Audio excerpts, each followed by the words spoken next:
guy I told you about. Can I take a picture of this car? Ever since we broke up, he's been harassing me. I'm just gonna go over there and talk to him, man. That's it. He doesn't want anything to do with you. So maybe it's time you take the hint and move along. Look at her. Probably remembering the sex right now. Shut up! Mess with her again. I'm gonna wipe that smug look off your face. The perfect guy. PG-13. I mean, come on. Come on. Come on. Like, No Good Deed at least had somewhat of a little bit of a creative idea to it. This is pretty pathetic right here. Welcome to Time About the Movies, everybody. It is the 14th anniversary of September 11th in 2015.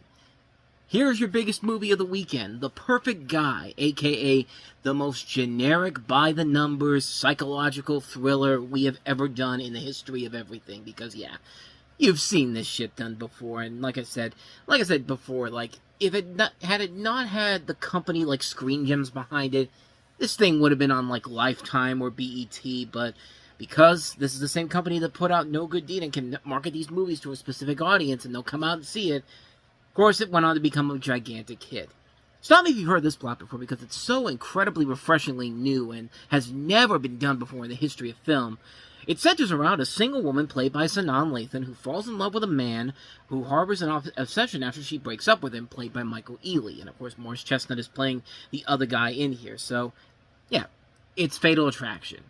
It's Obsessed. It's all these psychological thrillers where, you know, it's a three-way triangle between a couple and somebody who wants to get in the way. And, yeah, I mean, do I really need to say anything more about this movie? You can tell everything that's going to happen in this movie, from the way it begins, to the way it ends, to the twist that happens. There's no thrill in this movie whatsoever. The only thing this movie has holding it together are the stars. And these are good actors, but that's the problem here.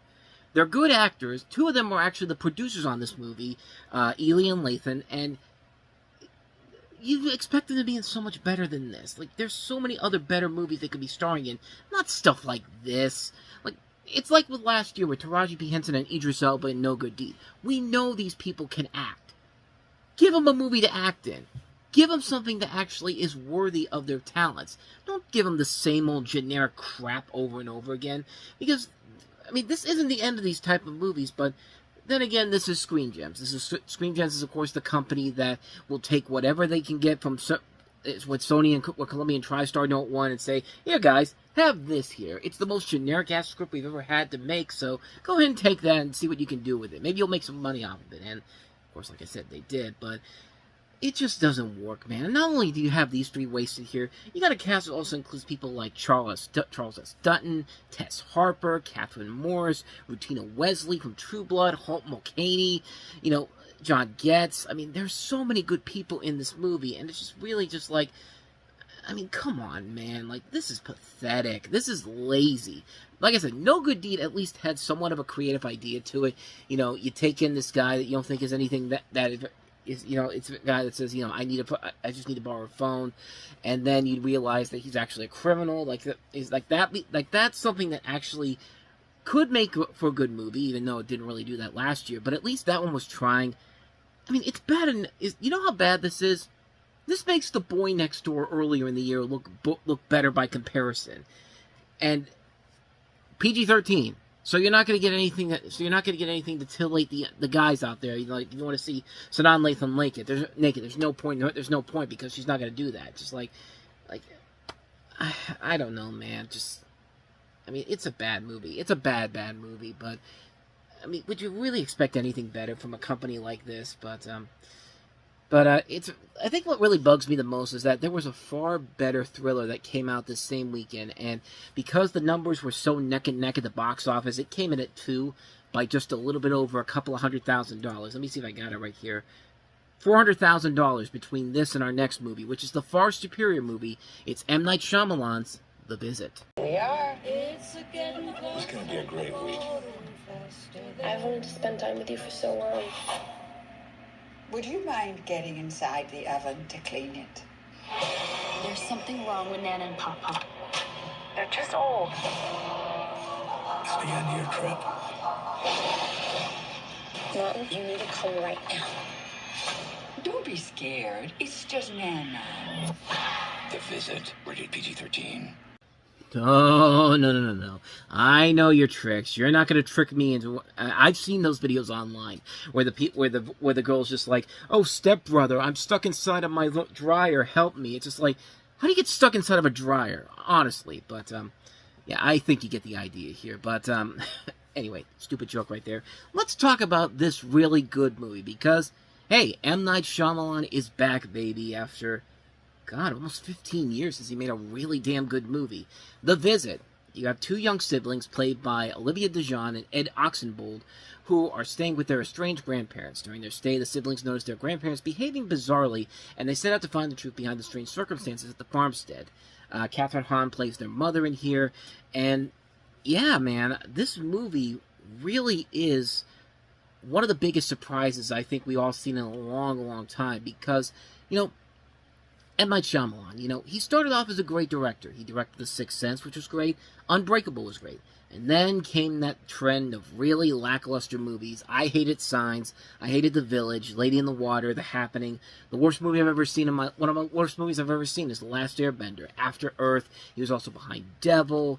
I mean, at this point when this movie was coming out, it was just kind of like, I mean, what's the point anymore of getting excited for this guy? Because it's clear he's lost his way. He's lost his touch. But apparently, a guy like Jason Blum is the perfect guy to come in here and say, here's what we'll do. We'll go ahead and make this on a very, very small budget. You can film this within 30 days, go back to your roots, and then, you know, we'll see what happens from there. And sure enough, that's exactly what happened on this movie. I mean, it's amazing to think about with this film in general here, because really think about it.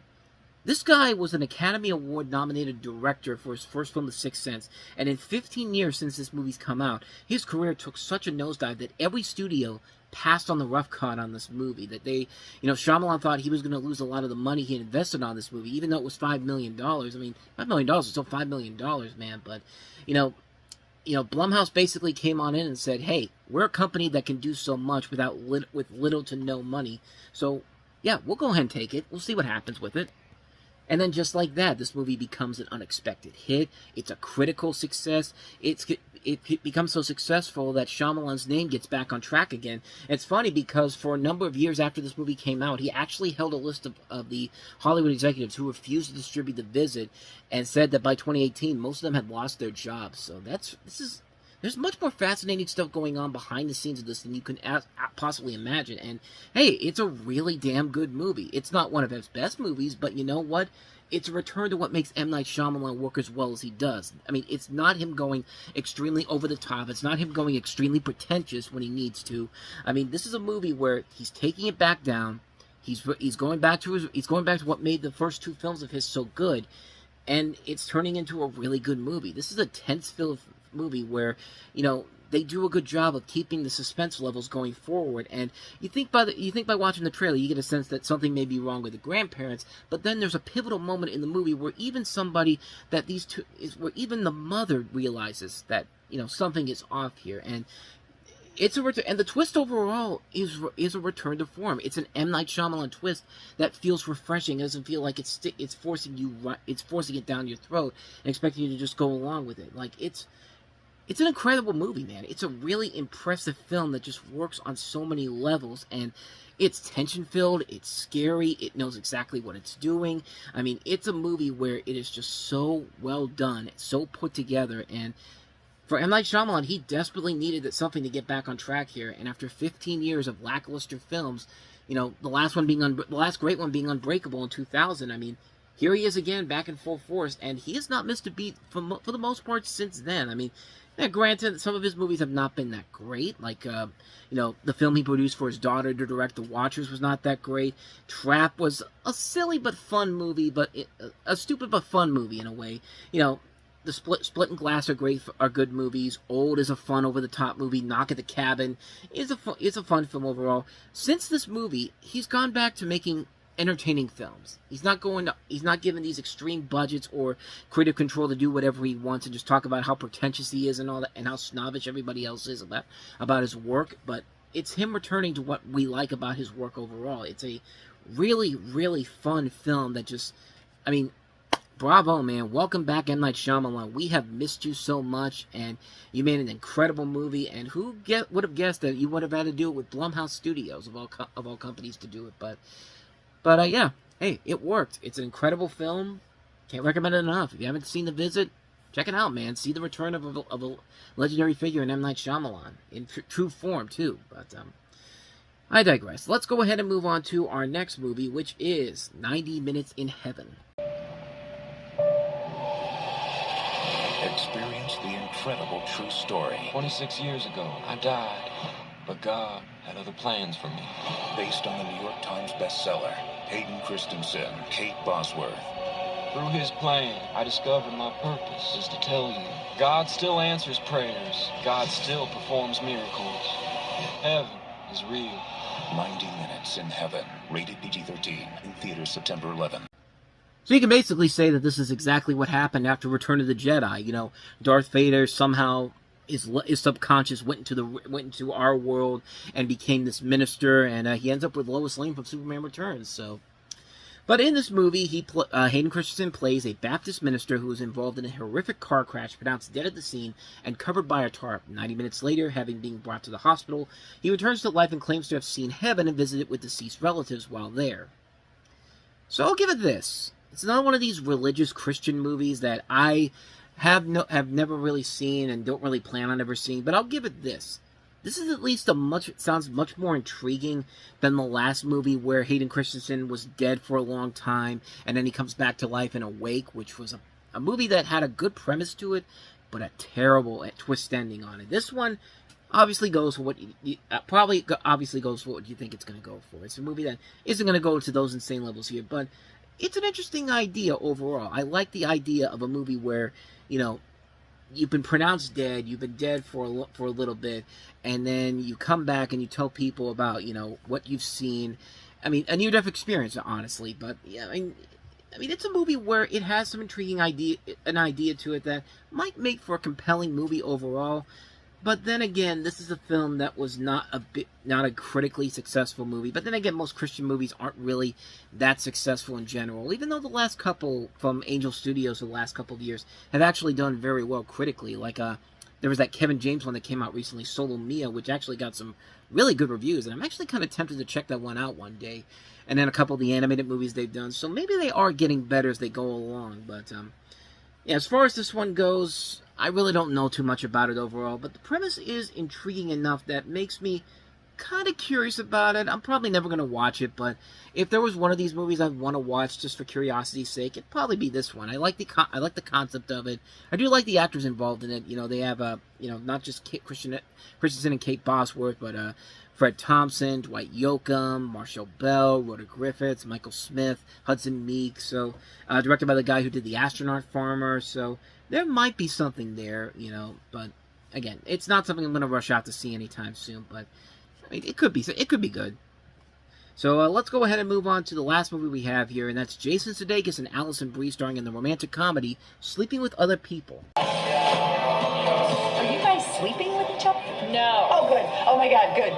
Do you want to talk about it? Talk about what? We're not a couple, but we act like one. When you start sleeping with people, you risk losing them. Never slept with someone I wasn't willing to lose. For the first time, I'm a little bit optimistic. You might not become that creepy guy.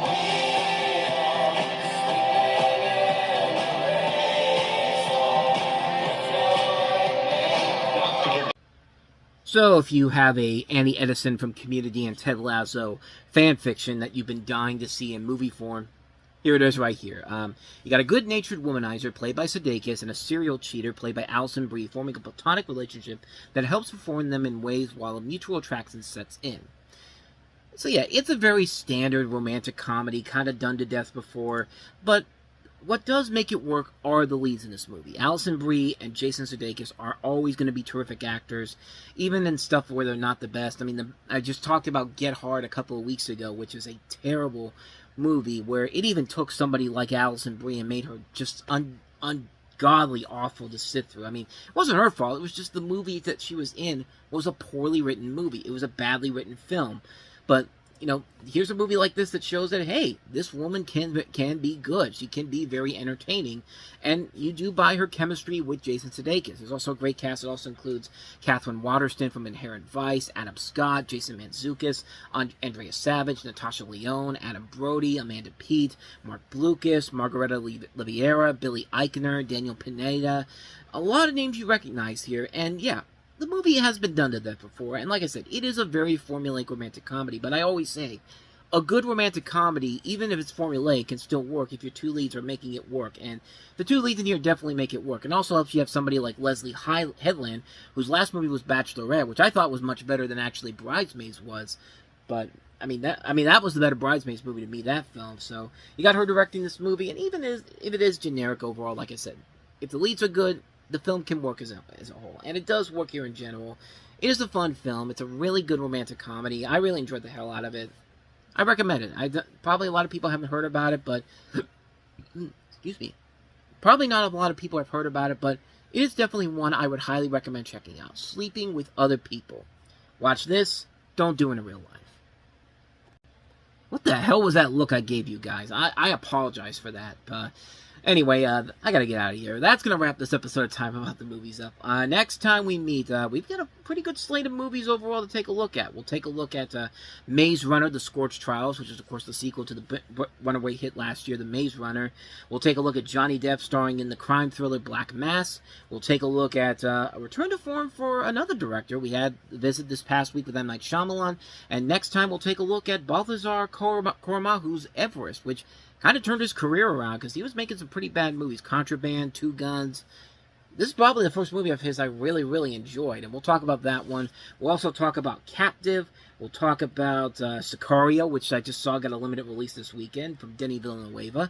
And then we'll also take a look at, where is the last one here? Here it is, Cooties. The zombie comedy, but a different kind of zombie comedy, but actually one of several different zombie comedies coming out this fall, but we'll take a look at all those movies here. I think that's 6 in total, 6 or 7. We'll take a look at them all coming up tomorrow on the show, so I hope you will join me for that.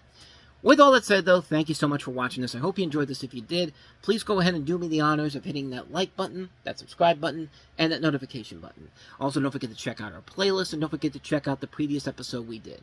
With all that said, whether it's in the past, the present, or the future, I will see you at the movies. Take care.